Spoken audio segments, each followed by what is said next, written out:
Malamig ang simoy ng hangin ng gabing iyon. Parang animo ay magkakaroon ng bagyo. Maitim ang mga ulap at wala kang makikita ni isa mong bituin sa langit. Ang lahat ay waring nagkukubli sa lagim na maaaring mangyari ngayong gabi. Isang anino ng babae ang mag-isang naglalakad sa madilim na kalsadang iyon. Walang takot na sinusuong ang kung anumang panganib na maaaring nag-aabang sa kanya. Tuloy-tuloy lang siya sa kanyang paglalakad. Animo'y hindi alam kung saan patutungo. Waring may hinahanap. Pare, nakikita mo ba ang anghel na nakikita kong parating? Sabi ng isang lasing na kasama niya. Oo, ang gandang babae, pare. Tara, lapitan natin. Nagpatiuna na ito sa paglalakad. Magandang gabi, binibini. Baka gusto mong sumama sa amin sa langit. Sabay lapit. Sa babae at hinawakan ang mahaba nitong buhok. Pare, mukhang gusto niyang makipaglaro sa atin. Nakangising sabi ng isa pa. Halika na, sumama ka sa amin doon. At inalalayan pa nito ang babae sa paglalakad. Nagpaunlak naman ang babae sa mga lalaking lumapit sa kanya.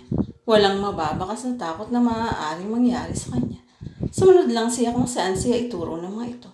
Pagdating sa isang liblib na bahaging iyon ng kalsada, ay isa-isa nang hinubad ng dalawang lasing ang kanilang saplot sa katawan. Napapangiti pa ang mga ito sa tuwing titingnan ng magandang dilag na kasama na para bang nagugustuhan pa nito ang kanilang ginagawa. Parang sabik na naunang isang lalaking lumapit.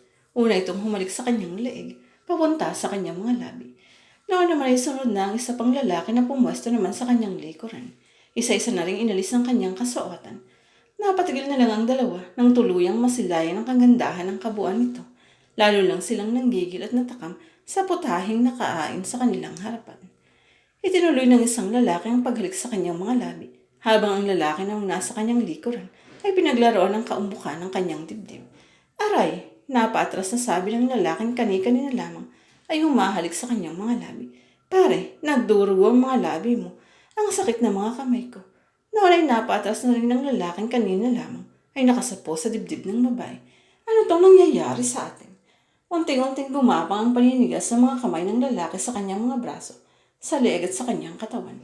Ang buo niyang kalamnan ay unti-unting tumigas na parang simento, hanggang sa tuluyan siyang maging isang estatwa. Hindi maampat ang pagdurugo ng mga labi ng isa pang lalaking kani-kanina lang ay lumapastangan sa babae. Parang isinuka lang niyang lahat ng dugo sa kanyang katawan, hanggang sa tuluyan itong matumba at mawala ng buhay. Yan ang nararapat sa inyo. Sa huli ay itinulak pa niya ang lalaking naging estatwa upang ito ay tuluyang mabasag. Pinagkaguluhan naman ng buong baryong nangyaring ito. Nang makita ang mga bangkay nila kinabukasan, ay agad na tumawag ng pulis ang mga tao. Ngunit kahit saang anggulo tingnan ng mga pulis ang mga pangyayari, ay hindi nila ito maipaliwanag. Nagkalat ang pera-perasong laman at parte ng isang lalaki. Ang isa naman ay parang nagkaroon ng bleeding ang lamang loob nito at waring sumabong ng lahat ng dugo nito sa kalsada. Mahirap ipaliwanag ang misteryosong pagkamatay ng dalawa. Ang tanging malinaw lang sa istorya ay pareho silang walang saplot ng matagpuan. Aling Sean, bakit ang dumi ng mga paa ng estatwang ito? Tanong ni Matilde sa matandang katulong. Ay hindi ko po alam, senyora.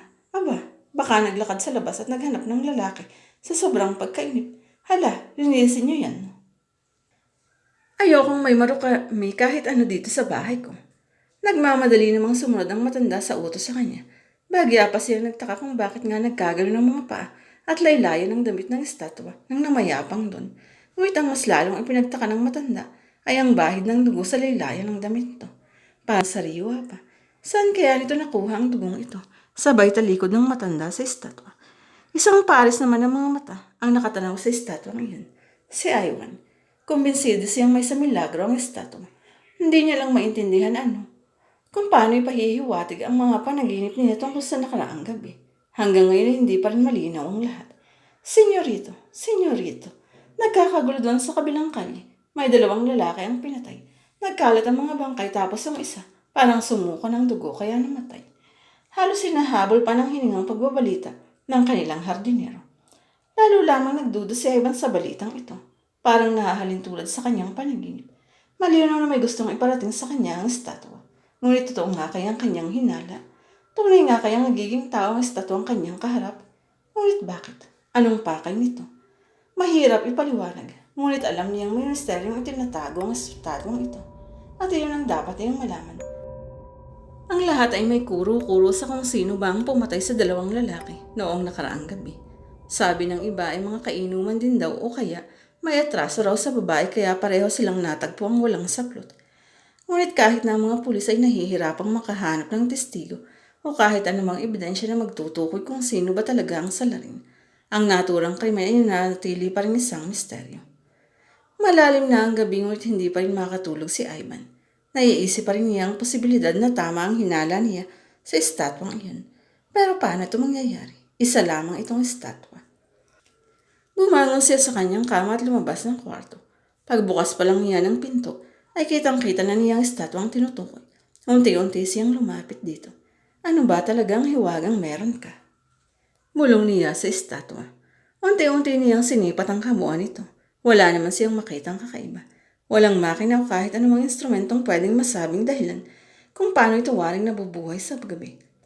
Napabuntong hininga lang siya sa pagkadismaya. Wala siyang mapapala sa iniisip niya. Napapailing na lang siyang tumalikod sa estatwa. Ano ba ang gusto mong malaman?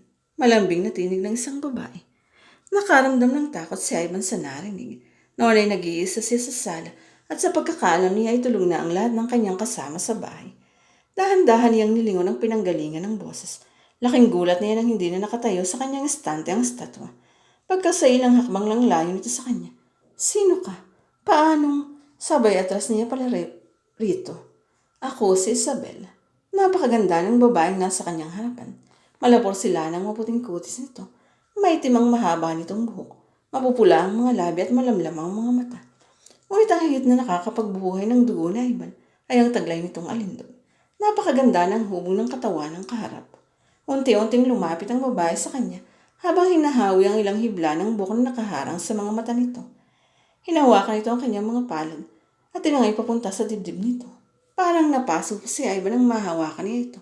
Hindi pa nakontento ang babae sa pagkakatapatong ng kanyang kamay kaya pinapisil pa nito sa kanyang kaumbukan. Nang mga panahong iyon ay buhay na ang kanyang tugo. Gising na ang kanyang pagkalalaki. Noon ay dahan-dahang lumuhod si Isabel sa kanyang harapan. Hinawakan ang kanyang pagkalalaki at sakay binaba ang kanyang suot na salawal. Unay napatras pa siya nang isubo na ng babae ang kanyang kabuuan. Mainit ang dilang iyon na siyang nagdulot ng kakaibang sensasyon sa kanyang pakiramdam. Nang maaalala na nasa sala silang bahay, ay agad niyakag si Isabel sa kanyang silid. Ngunit hindi pa man niya na ipipinid ang mga pinto, ay agad na siyang hinalikan ito. Mainit at madiin. Mapaglaro pati ang dila nito. Naramdam niyang unti-unting naghuhubad ang babae ng kasuotan nito. At isinunod naman ito ang sando na kanyang suot. Nagulat na lamang siya nang bigla siya nitong itulak palayo. Tumalikod dito sa kanya at waring nang iingganyong naglakad patungo sa kama. Susunod saan siya, ngunit milis siya nitong pinigilan. Dahan-dahang humarap sa kanya at buong pagmamalaking ipinakita sa kanya ang kabuuan ng katawan nito. Isang obra maestra, isang animoy likhang sining, perpekto sa lahat ng aspeto. Halika, tabihan mo. Hindi na niya nakuha pang tumanggi. Tanghali na ng magising si Ivan. Wala isa lamang panaginip ang nangyari kagabi. Nakangiti pa niyang nilingon si Isabel sa pag-aalalang nandun pa ang babae sa kanyang tabi. Ngunit nakadama siya ng lungkot. Wala si Isabel. Ano ba ang tinitingnan mo sa estatwang iyan? Usisa ng kanyang ina. Noon ay nasa tabi na siya ng estatwa ni Isabel na nakapwesto sa kanilang sala. Wala naman po.